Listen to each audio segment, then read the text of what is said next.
Shalom, everyone. Servant R.D. Ramont Kohaya. Kingdom of Heaven is at hand.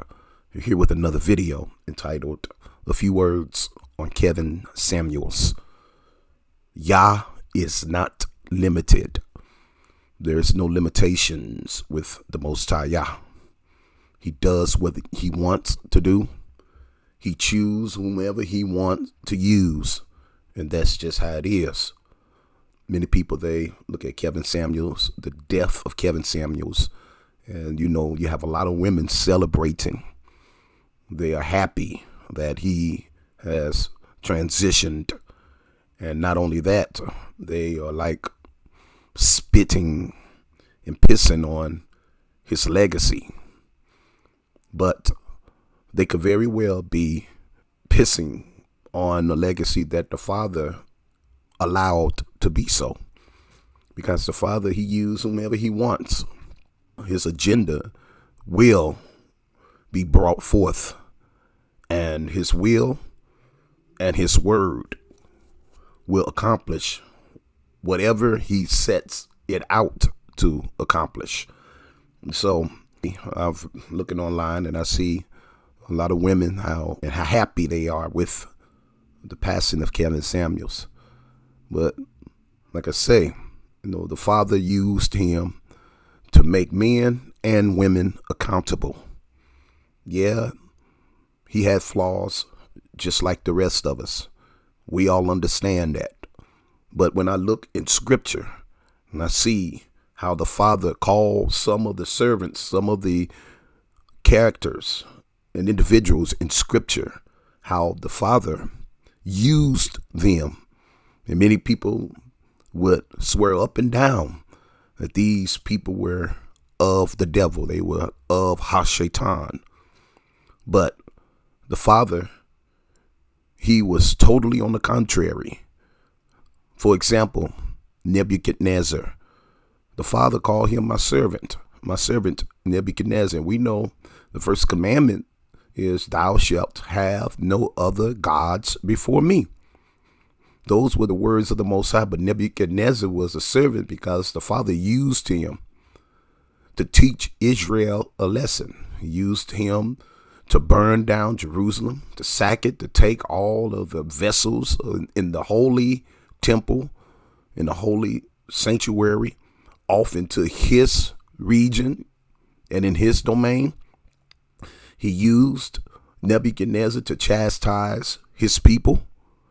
Nebuchadnezzar, we all know, he built a golden idol and he threatened his whole kingdom. All his eyes surveyed. He threatened them. He told them, if you don't bow down to this image at the music, you should be thrown in the fiery furnace. But yet and still, the father called him his servant. Nebuchadnezzar got so uplifted that the father calls him to go out in the wilderness, in the hills of his country, and to howl at the moon to teach him a lesson. You want another example? How about Cyrus? Cyrus was the king of Persia, Media, and they had all kinds of gods. As a matter of fact, Cyrus, he went to the region where he conquered, and he allowed the people to continue to worship whatever god, whatever deity, whatever sovereign one that they worship. He allowed them to continue to worship those sovereign beings and those deities and entities. Guess what? He conquered the Hebrews, and he allowed the Hebrews to continue to worship Yahweh. And guess what? His name was Yah's shepherd. That's what they called Cyrus, Artaxerxes. And look at him. He came after Cyrus, and he allowed the Hebrews to come back. He allowed them to come back to Jerusalem after Nebuchadnezzar had sacked and pillaged Jerusalem. Cyrus, he allowed, and Artaxerxes allowed the Hebrews to come back. Cyrus, he was under the first company, Company A, when Zerubbabel went back Then Company B, when Ezra went back, and then Artaxerxes took over, and he allowed Company C to go back with Nehemiah, and Nehemiah built the wall. So I'm just stating that the Father used whomever. He even used Pilate to bring forth the fulfillment of Scripture. Pilate tried to get Yahshua off. Pilate, he said, I find no fault in this man. What evil has he done? And they kept yelling, crucify him. And he went and got some water. He said, I'm free of this man's blood. And so they crucified the Messiah, the fulfillment of Scripture. He became our sacrificial lamb. And not only for us, but for all those who will latch on to this covenant. And so I said all that to say, Kevin Samuels, although he was not perfect, although he will be judged, we all understand whatever actions and whatever deeds that he done in this body, just like all the rest of us, the scriptures say that you will give an account to the Most High. We all must stand before the judgment seat of the Most High, of the Messiah. No one would get away. And so, that being said, we understand that Kevin Samuels, he held men and women accountable. But women, they felt like they had the most to lose because they are in a society that just let them run roughshod, all in the legal system, the judicial system. In the presidency, you see how Biden just let him, he choosing women hand over fist. He can't seem to find not one strong Hebrew man because he's afraid. But you had Kevin Samuels that was holding women accountable. They called on the show and he stood his ground. And we understand how he passed away. The Father would take care of that. He's in the hands of the Father. It's a dangerous thing for anyone to be mocking and spitting and pissing on somebody's death, / grave. When a person passes over, they are now in the hands of the Most High.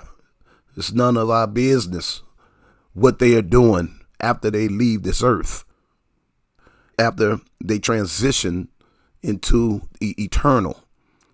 But one thing he did, he told women and men the truth, and he stood up to them.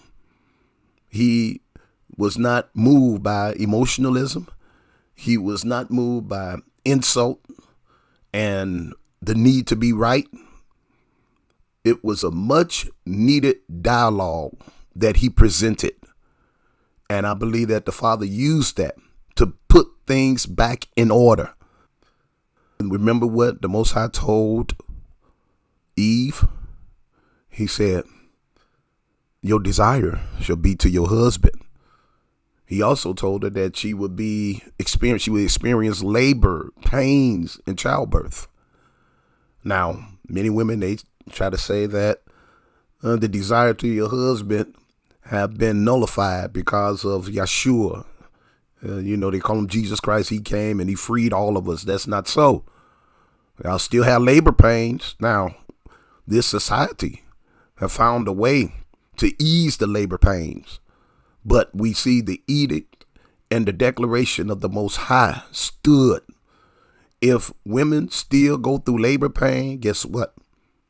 Her desire is still to her husband.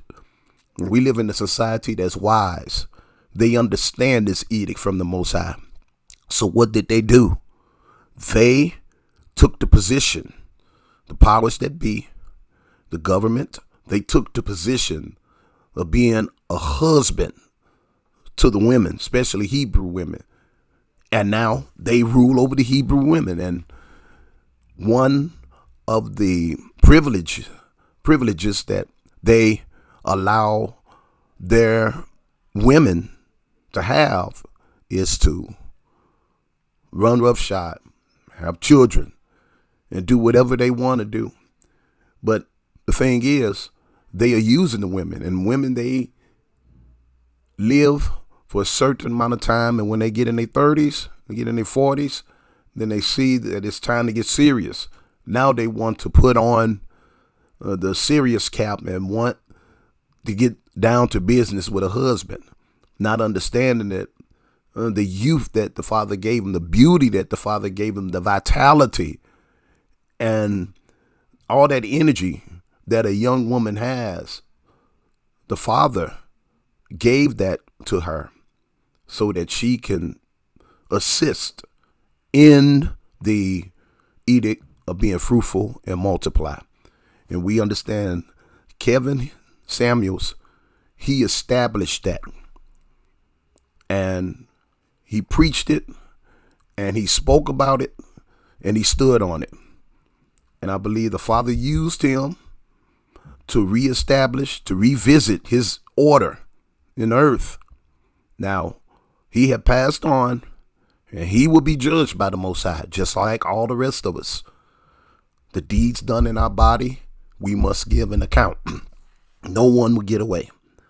But that does not stop or negate the edict, the order, and the agenda of the Father from going forth. So, YAH is not limited to our thoughts. As a matter of fact, Isaiah 55 said his thoughts are above our thoughts. And his ways are not our ways. Our thoughts are not his thoughts. Our ways are not his ways. As high as the heaven above the earth, so is our ways compared to his ways. So we can't put the Most High in a box from our limited understanding, our finite understanding of Scripture. The Father is infinite, but his word stands. And if he said your desire should be to your husband, that's what he meant. And he allowed a man to come and to bring some type of accountability, just the whole subject matter to the forefront. And I truly believe we're going to go into another phase of reality that would be initiated by the Most High. So those are my few words on Kevin Samuels, servant on D, Ramont. Shalom.